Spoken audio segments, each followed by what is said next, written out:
Conversations continue here at Davos 2025, and joining us now is Vijay Shekhar Sharma of Paytm. Vijay, always a pleasure. Thanks so much for joining us. You've just come off your quarter, so the numbers are out there for public consumption for everyone, and someone's already trying to call you. Is that an analyst call that you're getting, Vijay, on your numbers? But what does the road ahead look like in terms of what you've been able to do and what you expect now to deliver? First of all, thank you and congratulations. I just learned this is 20th year of yours in Davos, yes. And obviously 25th year yourself. I see you in person. Well, the road ahead looks like that we have committed that next quarter we will be profitable, a bit before ESOP, meaning before the ESOP cost, which is also reducing incidentally, and we should be doing that. So we are working on the business which is now PAT profitable onwards. So after a couple of quarters, we should talk about PAT profitability, and I would go for that. After a couple of quarters, so what does a couple of quarters mean? A couple of quarters are a couple of quarters. So you won't specify, is that 3, 4? I learned that being a public company, one thing that you should know is that you should not have one information arbitration with other information. So what we've been talking, I'll be able to detail it further, just like we've said it. Okay. And we've said it that from this point onward, we in earning call also talked about that because our large cash pool gives us interest income, our two costs, which are capex sort of and lots of, let's say, other costs will get sorted out. So we should head towards a PAT profitability soon. In few quarters is what you have to say. I have to say that. So let's talk about what's happening on the UPI side of the market, Vijay. Yeah. And you know, despite the fact that you've got the NPCI approval, we've actually seen market share come off quite sharply. A 50% drop as far as your market share is concerned, now down to 5.5%. It's bad. Why is that?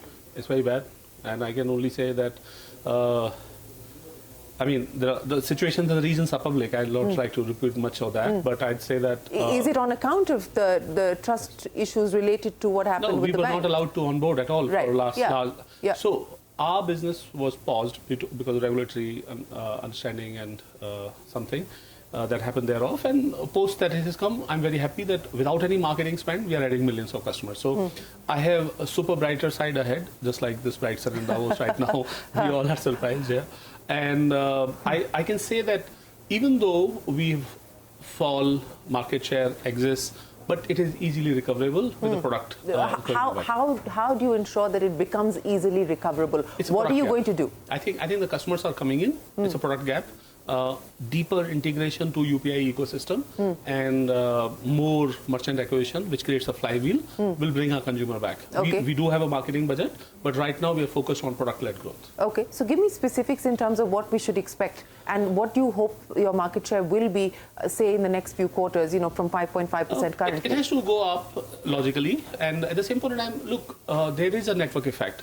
The big continues to remain bigger, and there is a little bit if it was more number of features and services that we were able to add, we will be able to get the customers. So it is more about product features, more about integration on customers' life that will generate the customer back. It is the best part I can tell you is that our brand recall to the service recall to the features, if we are able to bring them back, it'll come back. Okay, so that's as far as trying to reclaim market share is concerned, but also the NPCI has extended further that 30% limit as far as payment is concerned for another 2 years now. You know, where does that leave you? Oh, my pay get to answer. I'm the receiving side of it, and we'll do as the market gives us opportunity to. So do you believe that you will be given opportunities by the market, because they continue to be dominated by 2 players, and now even the restrictions on WhatsApp have been done away with? Yeah, new incremental customers, we definitely have a lot of space and opportunity, and I do believe that India, because total number of customer base, etc., you see there is a large customer base still there. I mean, I remind of ourselves as remember that there was a time when Internet Explorer was dominating literally 80% market share because that every device would get developed. But now Mr. Pichai's product rules the world. It's a product and lots of other activities they did. So we'll have that kind of... So PhonePe and Google Pay are the Internet Explorers. Who is going to... You're going to be the disruptor. I think, look, if you notice originally, we had large wallet market share and actually larger UPI market share than these guys. And then different level of regulatory actions and guidance is sort of made this in a way where we have reached here with the kind of number of things that we could have done. So now that we have started to do more those kind of things, so we'll go back. I mean, the understanding is that we do not know what it is. At the same point in time, we know what it is in a different way. I'm sorry, I'm confused. Repeat that for me. And what does this mean? What does this mean in simple language? We do not know what payments business is. We rather know what payment business is, and we'll do necessary. Okay, so you know what the payments business is, to put it simply, and you will do what is necessary. What is necessary? The customer needs a better product than what we have today. And we are out there committed to continuously bringing back those features back.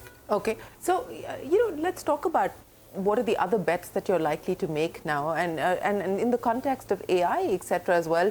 When we talk about this product gap that you speak of, is that going to be something that you look at in order to plug those gaps? I fundamentally believe that AI will be a huge game changer for India's economy at large. While it will bring a lot of necessary consumer experience like smartphone life that we live today, in future you can expect us to live as AI life. And I think that we will have our own play there, for sure.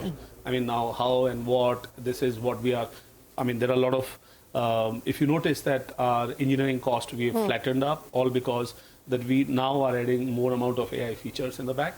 So, I mean, AI and the understanding nuances of the payment requirement of the customer, and then more payment features, is something that customers would prefer us over other. At the same point in time, the simplicity on the app that we are going to add, again the personalization thanks to AI again, will be a very interesting twist to see. Well, speaking of interesting things to see, the payment aggregator license application, what's the status on that? Because you have refiled. Yeah, that's right. So Government of India gave us PN3 approval. Yeah. And post that we have refiled, and I think regulator is taking the due process, and we are interacting the question answers and so on. So we are hopeful of that for sure. What are the questions that have been asked so far? I mean, they try to learn about your onboarding policies, values policies, and so on. So those kind of interactions continue to happen. Let's make no bones about it. It's been a difficult period for you, and there has been a process of learning from that period as well. How different is the company internally in terms of processes, in terms of how you're going about things, to ensure that some of the mistakes of the past don't come back to haunt you? I think earlier we would say this is a cool tech, we should push it forward. Now we'll say, oh, let's bother about what is the compliance on it, and how does it come in any regulation that is there, does it touch or does it stay within that? So it's a compliance first approach versus a technology first, consumer first approach. And that's been the big learning for you? That's a big learning. I think in Rome you speak Roman. So how have you changed things internally? I started telling people that if it is not your bothering of compliance, like you yourself when you are making a product, then I'm not taking up, I'll get you out of the company. So we internally made literally everybody responsible for compliance instead of a single person called compliance officer. That's a big difference. Earlier it was like a one person who sort of was compliance officer, would give like a query, answer, suggestion, input. But now literally everybody understands what the compliance is. And we read the documents much more detailed and insightfully. I started telling everybody that if we all are climbing a mountain, then we all should know how to climb a mountain and live in this snow and so on. We should not have some single person to tell us. So in that sense, now it's a very normal way of life of working for us. Compliance is a normal way of life today. Absolutely. That's the big change. But going back to the point that you made about in the next few quarters, you hope to be PAT profitable. Monthly transacting users, and I'm just looking at the numbers, that's also declined by nearly 100 million. UPI users are monthly declining. So this decline is declined because of that reason. Okay. At the same point of time, I want to tell you, the revenue that we make is from only 6 or 7 lakh customers.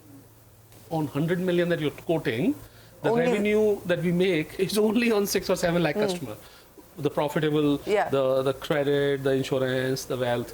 So there is an opportunity of, if profit was to be chased, we should not bother about UPI market share or spending on that. It has a huge number of customer base which has stayed with us, which is very big. We should just continue to monetize them. That exists as a plan, or that exists as a head-down approach, that we continue to do it. At the same point of time, we would not leave UPI market share on the plate not to be taken. Not to be taken, and that is something that you're going to fight for. 100%. So what's the headline for 2025 for Paytm? It turned around so well. Turned around. But it's a turnaround, it's a work in progress, though. Yeah, that's right. So by I think in long term, this period would be looked at as that there was something that you had to learn and you learned it well. Now we see today that it is so great out. So you believe the turnaround, the cleanup will be done in 2025? Oh, it's done in 2024. Now we are seeing the results. So that is why, if you notice, the number of things, the cost-wise, revenue-wise, focus-wise, number of things we pruned.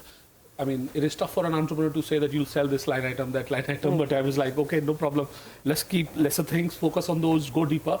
Because India's opportunity has become deeper now. Earlier it was more horizontal, now it is deeper. And we decided that we will be payment intersecting with, let's say, financial services. So payment financial services is a very big market. All these other businesses, we were able to say, okay, focus on India, focus on this. Well, Vijay, we wish you the very best of luck with 2025 and, hope that you get the things that you need to get done and look forward to being able to speak to you in a few quarters to understand if you've delivered on what you've just told us or not. Look forward to that. Thanks very much for joining us. That's Vijay Shekhar Sharma there, taking us through his plans for Paytm and how compliance has now become a way of life for the company. But we will take a break. There's a lot more coming up right here on CNBC-TV18. Don't go anywhere. We'll be joined by the global CEO of Honeywell, Vimal Kapur, right after this.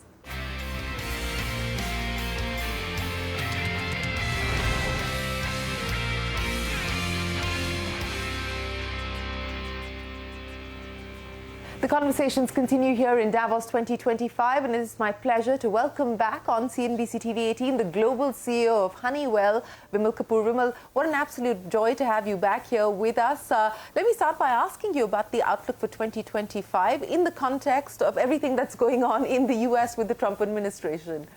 Yeah, I would say, the way companies like us look at 25, start of the year, it looks more like 24. So more of the same? More of the same. I mean, economic cycle, inflation is easing, so that's a bit of a positive news. There is expectation interest rate will keep easing off, which drives more economic activity in the US in particular.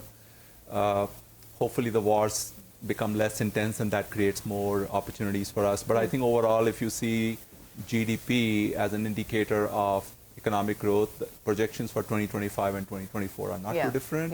So we're expecting the year to be slightly better, but we'll have to see how things pan out over the next year. What are you hearing from your clients? What are they telling you in terms of spends, in terms of investments? There was a pause on account of the elections. Now that is over and done with, and the fact that, global growth is expected at about 3.3%. What are you hearing from people at this point in time? I mean, it depends on which country you go, right? The US specifically? US in particular, I would say the spend is much heavier on anything to do with AI and therefore data center and therefore utilities. I think that continues. I mean, we don't see any change in that. But if you pivot towards India and the manufacturing spend there just on electronics, on semiconductor manufacturing, we hear a lot more of that versus, traditional way. So I think the themes change where you go. But overall basis, I think I remain optimistic that world is going to spend more money in 25 versus 24. Let's talk about India since you brought that up. What's the view, the Honeywell view on India, and how do you see the next few years playing out for you? You've got a large presence there, large operations there. We continue to do well. I would say, always look at India into three buckets. The domestic business, our global capability center, and then sourcing from India. Like there are three different things. We've been there for like 40 years, so our maturity in each one of them is different. Our domestic business is doing extremely well. Can't be more pleased in terms of opportunities in India and how we are working in different, all the three segments we serve, aerospace, energy and infrastructure, they're all relevant for India. So we do there naturally well. Our global operations are very mature. Overall, our headcount in India is more than 40,000 people, mostly engineers, so that gives you the scale we have. The new news I have is more around sourcing from India. Okay. We did not do that, a lot of it, because India had competition.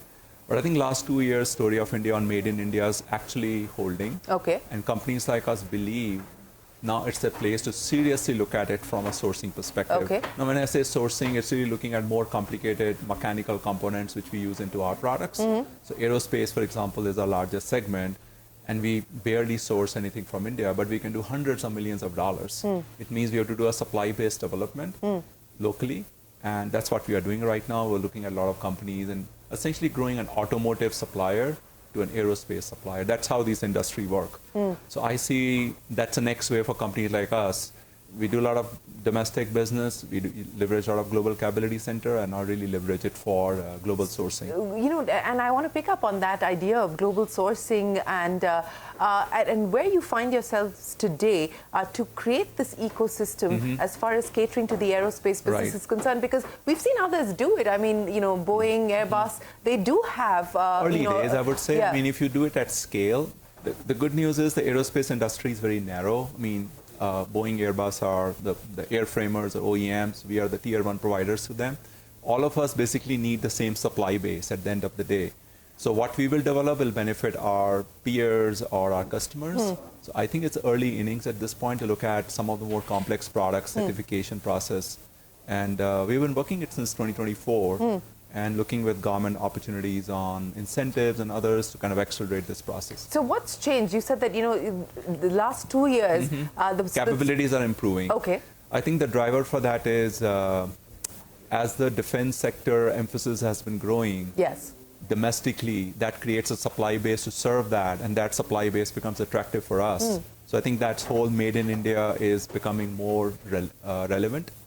And I think we can experience it. And this focus on Indianization, which is a stated objective of the government in the defense sector. Absolutely, it's win-win, right? Yeah. So more we buy, more capable they'll become. They'll be able to serve defense sector even better. So I guess it's a win-win because we will drive more supply-based development, more productivity. They will learn from companies like us able to serve domestic industry better. So it's a great story which is building up. On the first two buckets that you also spoke of, as far as the domestic side of the business is concerned, what are you hearing from clients at this point in time in terms of investments? Positive, I would say, across the board, all the big customers we serve, and even the government sector. I think we clearly see a lot more investment in infrastructure segment. The government's been doing the heavy lifting there. Absolutely, building up. We clearly see, for example, big build out of hospitals, and we do automation system for hospitals. I mean, clearly we can see it's probably way bigger than what it used to be 3 or 4 years back. Or build out of data center is really definitely picking up. Or investment in energy sector is growing even more. Or the electronics segment, new investments coming. So yeah, absolutely. I think we absolutely see rate of change has grown more compared to what it was. And I don't see any reason companies like us should not grow double-digit here for next several years. And double-digit growth in India, is it still your fastest growing market? It is, yeah, one of our fastest growing market. Our base is very large. We probably, you know, we want to be $1 billion domestic revenue in 2025. Let's see if we can achieve that. Well, that's a milestone that you've set for yourself. So $1 billion in the domestic business by 2025. Yeah, I think we should have a shot to get that. And I think with every momentum of how the activity is going, I think we should be able to accomplish that. What about the other growth regions that Honeywell is focused on outside of India? How are they doing? I would say, you know, the activity in Middle East in particular continues to be strong. Saudi Arabia is differentiating itself as a market. UAE, of course, we were always present in a big way. Qatar. So I think the Middle East whole energy segment, investments in that are quite visible. And given our presence in that, it always makes us a very relevant player for those countries. You know, you've laid out a transition roadmap of how you see Honeywell evolving over the next few years. I'll ask you this in the context of what we're seeing with the advent of AI, generative AI in specific, etc. How much of that are you already adopting, incorporating into what you're doing at Honeywell? And what do you believe that could lead to in terms of efficiencies, cost savings, productivity uplifts? I mean, what are the assumptions that you're working with? So to me, AI has a two-dimensional context. One is how do we use it for our own operation? And second is how we use AI into our products, right? Because you have to think it from both dimensions. We have been early adopter of AI into our operations for product development, product testing, customer service operation, HR operation. And I would say that what you read is generally, positive. If companies have a good processes and good data, definitely AI can help you drive more productivity, make your people more smarter.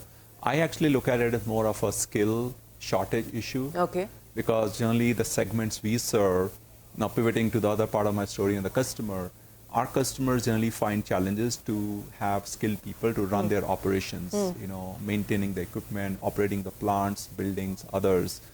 So one of the way we are thinking about is how we make our products simpler to operate, simpler to maintain by embedding AI into it. So making our products also autonomous to the extent possible. And that journey is going to help us to generate new revenue stream by architecting our products. Okay. And company like us, which grew as an automation company, we are also moving towards autonomy. And autonomy for us is not that things will become fully automated, but making people more empowered. You can use slightly lesser skilled people job class change a little bit. So I think we really get excited on AI use for our customer base. So from this move from automation to autonomy, what does that then mean in terms of the number of people that you will have to employ, the kinds of people that you will have to employ as well in the future? It will be more around you're able to employ people with a lower skill for a job which required higher skill. Essentially, it is making more labor pool more available. Let's take, say, we sell an equipment to a customer, and typically we said, oh, you need 10-year experience to run it. Yeah. But if we embed AI into our product and it can guide people how to maintain something, how to operate something, that experience level may go down to 3 to 4 years versus 10 years. So you still need that human, because human judgment in the industrial products we make will always be required. But the question is where the human judgment is required, and you want to basically eliminate repetitive work. So humans become more valuable for the work we are doing. So I don't see, at least in the segments we serve, this is a labor elimination. To me, it's a revenue growth opportunity. Because if people are not available, it's going to impact revenue at the end of the day. Or skilled people are not there, you can't run your operations. That's a revenue problem. That's not a, productivity opportunity is there, but not. That's not such a substantial opportunity for industrial customers. But what are you seeing in terms of adoption, at the client end? I think people want to adopt it. I have not met anybody to say we don't want to do it, but like any other new concept, the adoption rate will scale once the proof points become more visible. So I think some segments we are clearly seeing adoption rates growing. So there's no resistance to adopt. But everyone's weighing the ROI. Weighing the ROI, want to make sure that they clearly understand the use cases and not very kind of running ahead of the curve, which I understand. But I would clearly see that if I have to see adoption of AI in industrial world we serve, like energy sector, buildings, aerospace, it will grow in a big way in 2025. I will say 25 is the year of AI for the industrial sector now. It's been in consumer sector, for probably 2 years, 18 months. We have been a bit of behind. We have to bring in the forefront on how we adopt it in industry. And you believe that breakout moment is likely in 2025? Because we are building more offerings. We are making it more relevant right now for our customers. So I think the excitement is coming into, more products are also becoming available. So I think all the things are coming together. So given the fact that you anticipate or you expect or you hope for this being a breakout year as far as industrial AI is concerned, what could that potentially mean in terms of additional revenue for you? That for us is that's a basis for us to continue to drive our growth, right? Because we need innovation into our offerings, so this is one of the innovation. So we do expect, to maintain our growth rates globally in 25 as we delivered in 24. And feel confident about that at this point in time with the visibility that you have? Yeah, I mean, we will do our earnings guide in a couple of weeks from now, so we'll share more details. Yes. So this is the silent period in that sense. So you can't talk too much about numbers. But finally, it's been a little over a year for you in office in this role. What's been the big takeaway so far, and what are the things that you would like to get done in this year? What has excited me is in my job is that how we turn a company of our size and scale to be more of a growth-oriented company. Can a large company grow at a high rate, 2 times GDP constantly? It's not easy. And that's what really excites me, to change the growth culture, look at new innovation, adoption of AI, energy transition, all these technologies, how it enable growth, and repurposing Honeywell portfolio through acquisitions, building more new products which enable that. That's what has been exciting me. So turning the company more outward looking versus more inward efficiency looking, and that change is what I'm really driving. So M&A, likely growth opportunity in 2025? We have been very active last year. We did 4 acquisitions in 2024. We expect to maintain momentum. Now you can't count a number, it'll be 2 or 4 or 3, but we continue to want to make addition. The reason is that we want to make our portfolio more growth oriented. Therefore, it's imperative for us to look for options where we are under-penetrated and want to make more additions into our portfolio. So the headline for 2025 for Honeywell? Headline for 2025 for Honeywell would be, I would say, moving from automation to autonomy. We enabling that for the industrial sector, that autonomy becomes a reality. I'm really passionate about it. well, passionate about moving from automation to autonomy, and you believe that it could be the breakout moment for industrial AI in 2025. Growth looks strong across the markets that they operate in, particularly in India, and the big headline that Honeywell is going to be looking at global sourcing from India in a big way and are moving towards setting up that supply base. Vimal, always a pleasure. Appreciate you joining us, and we look forward to seeing you in India. Thank you very much for your time. We will take a break, but the conversations continue here at Davos 2025. Don't go anywhere. We're back in a moment with more.